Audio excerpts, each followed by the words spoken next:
Bonjour à tous, merci de nous rejoindre. Voici les principaux titres développés dans votre édition. Les douanes algériennes se modernisent. Un nouveau système informatique pour faciliter les transactions commerciales viendra renforcer à partir du deuxième semestre 2019 la Direction générale des douanes algériennes, un exemple à Annaba qui a enregistré une augmentation du taux de recouvrement. Tindouf mise sur l'agriculture pour développer son économie. La production des fruits et légumes a augmenté, mais le principal frein reste la ressource hydrique. Et du sport, l'USM Alger a battu la JS Sabra sur le score de 2-0 en match comptant pour la 19e journée de Ligue 1 mobiliste de football. 2 matchs à prévoir aujourd'hui, le Neh du Sendé contre le Cap Bourj Bouarerij et le CS Constantine qui affrontera le Mob Béjaïa. Bienvenue à tous. Mais d'abord, la ministre française de la Justice et garde des Sceaux, Nicole Belloubet, entame ce dimanche une visite en Algérie à l'invitation de son homologue, Tayeb Louh, au cours de laquelle une nouvelle convention relative à l'extradition des criminels sera conclue entre les deux pays. La signature de cette convention intervient dans le cadre de la coopération entre l'Algérie et la France, notamment suite à l'entrée en vigueur en mai dernier de la nouvelle convention de la coopération judiciaire en matière pénale. Les travaux de la 3e session du comité technique mixte algéro-tunisien pour la coopération dans le domaine de la poste et des technologies, de l'information et de la communication ont débuté ce matin à Alger. Cette rencontre est co-présidée par la ministre de la Poste, des télécommunications, des technologies et du numérique Houda Imen Faraoun et du ministre tunisien des technologies, de l'information et de l'économie numérique Anouar Marouf. Cette session permettra l'évaluation de la mise en œuvre de l'accord conclu entre les deux parties et le suivi des recommandations issues de la 2e session de ce comité qui s'est tenue en mars 2016 à Tunis. Je vous le disais en titre, un nouveau système informatique pour les douanes algériennes. Il entrera en vigueur à partir du 2e semestre de l'année en cours. Il facilitera les transactions commerciales. Annaba en profitera. La région a d'ailleurs enregistré une augmentation du taux de recouvrement durant l'année écoulée. Karim Haïfa. Augmentation significative des recouvrements douaniers pour l'année 2018, un constat positif dressé par les douanes algériennes de Annaba, une augmentation de plus de 14% par rapport à l'exercice de l'année 2017, due principalement aux facilitations des procédures douanières au profit des importateurs et des opérateurs économiques.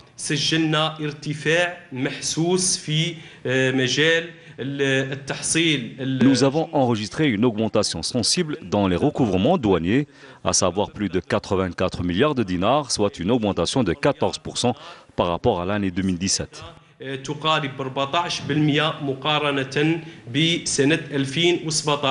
Avec des infrastructures portuaires, aéroportuaires ainsi que des postes frontaliers terrestres, les douaniers de Annaba redoublent de vigilance dans leur travail au quotidien. Un travail qui sera appuyé à partir du 2e semestre 2019 par un nouveau système informatique en vue de faciliter les transactions commerciales tout en réduisant les délais de dédouanement, synonyme d'une baisse des frais logistiques. Malgré les conditions météo défavorables avec la pluie et le froid, les douaniers sont présents sur le terrain pour faire leur travail du mieux qu'ils le peuvent. Dès l'installation du nouveau système informatique basé sur le contrôle intelligent et qui est en adéquation avec la célébration de la Journée mondiale des douanes, placée cette année sous le slogan « Des frontières intelligentes pour des échanges commerciaux fluides et un mouvement sans entrave des personnes et des marchandises ». Outre la numérisation de l'administration, il s'agit également pour l'institution des douanes algériennes de mettre en place un système informatique pour la gestion des risques avec une unité de données relative aux voyageurs qui sera créée en collaboration avec la police des frontières à partir de cette année. Développement local, Amila, cette fois-ci, la ville a changé de visage ces dernières années grâce aux nombreux projets lancés dans les secteurs de l'habitat, de l'hydraulique et de l'agriculture. Menel Boutouaba. Avec une superficie exploitée dépassant les 237 000 hectares, Mila est bien parti pour devenir un pôle agricole par excellence grâce aux mesures de facilitation octroyées par l'État aux agriculteurs, à la stratégie d'irrigation complémentaire tracée et à la récupération des terres non exploitées. La wilaya a enregistré une production céréalière record. Elle s'est également hissée à la première place en matière de production d'ail.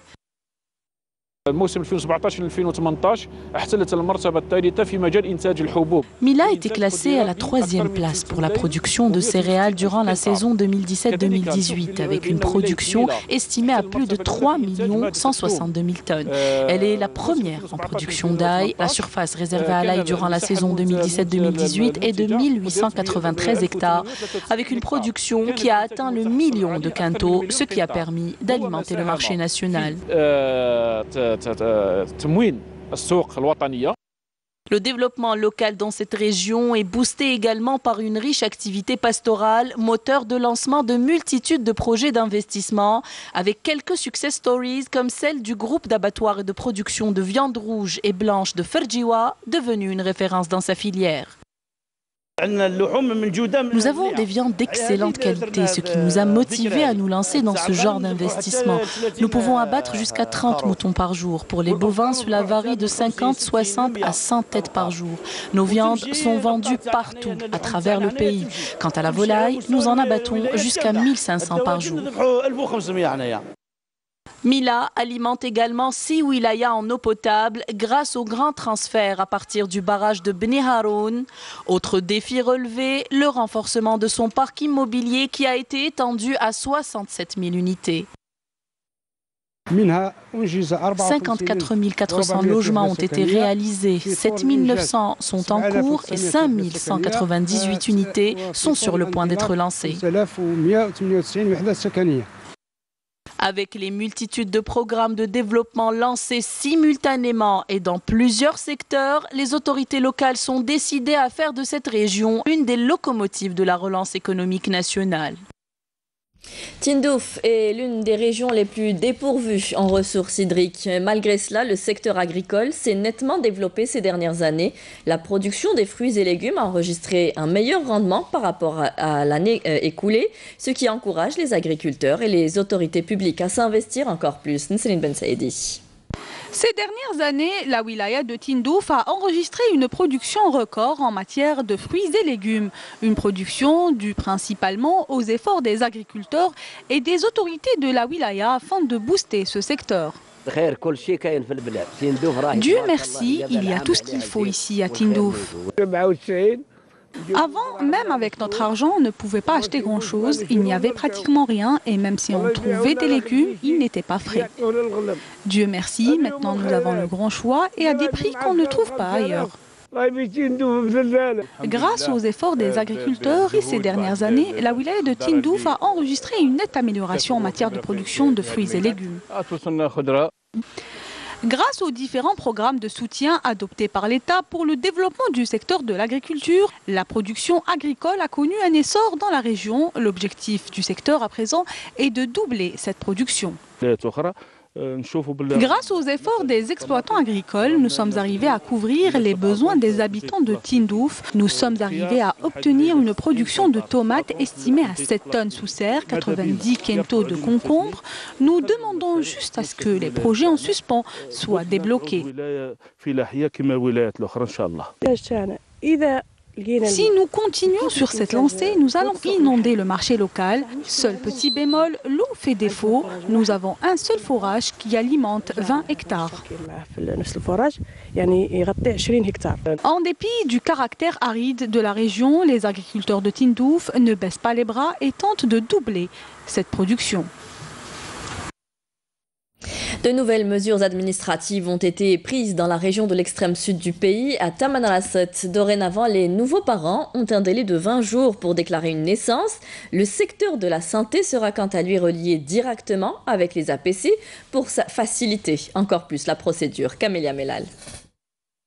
Améliorer le service public au niveau des administrations est devenu une priorité pour les pouvoirs publics avec l'allègement des documents administratifs et la prolongation du délai de déclaration de naissance des nouveau-nés.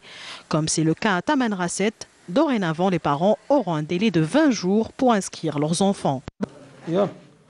Cela fait 4 jours que mon fils est né et je suis venu aujourd'hui à l'APC pour l'inscrire.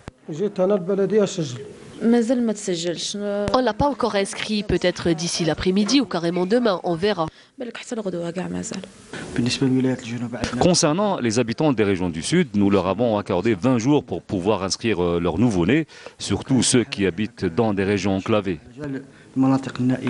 Une autre bonne nouvelle pour les habitants de l'Ahgar, les établissements de santé vont être dorénavant reliés via les fibres optiques avec les APC pour inscrire directement les nouveau-nés dans les registres. Dans le cadre de la numérisation du secteur, les services de la wilaya ont procédé à relier par les fibres optiques le bureau d'inscription du nouveau-né à l'établissement hospitalier, donc le service de maternité. Cette opération permettra d'inscrire le nouveau-né à la mairie en temps réel et permettra également aux habitants de ne plus se déplacer et de ne plus parcourir de longues distances. Ce nouveau système vient donc à point nommé pour soulager les habitants de Tamanrasset de toutes les contraintes qu'ils ont dû subir par le passé. Sa généralisation est ainsi envisagée au niveau de l'ensemble des structures de santé du pays. Le ministère de la Défense nationale informe dans un communiqué que la régularisation de la situation vis-à-vis du service national des citoyens âgés de 30 ans et plus au 31 décembre 2014, à savoir ceux nés en 1984 ou antérieurement, décidé par le président de la République, chef suprême des forces armées, ministre de la Défense nationale, se poursuit dans de bonnes conditions. À ce titre, et toujours selon le communiqué, depuis le début de cette opération jusqu'au 31 décembre 2018, le nombre de citoyens ayant bénéficié des mesures présidentielles s'élève à 259 000 citoyens, dont 3 667 résidents à l'étranger. Dans le cadre de ces mêmes mesures, 885 000 retardataires des classes antérieures à l'année 2014 ont également été régularisés pendant cette même période. Par ailleurs, le ministère de la Défense nationale fait savoir dans son communiqué où porte à la connaissance des citoyens que les centres du service national à travers tout le territoire continueront à recevoir et à prendre en charge avec toute la célérité requise les personnes concernées afin de pérenniser les actions entreprises dans ce domaine. Et dans le cadre de la lutte antiterroriste, l'ANP a arrêté hier 2 éléments de soutien au groupe terroriste à Constantine.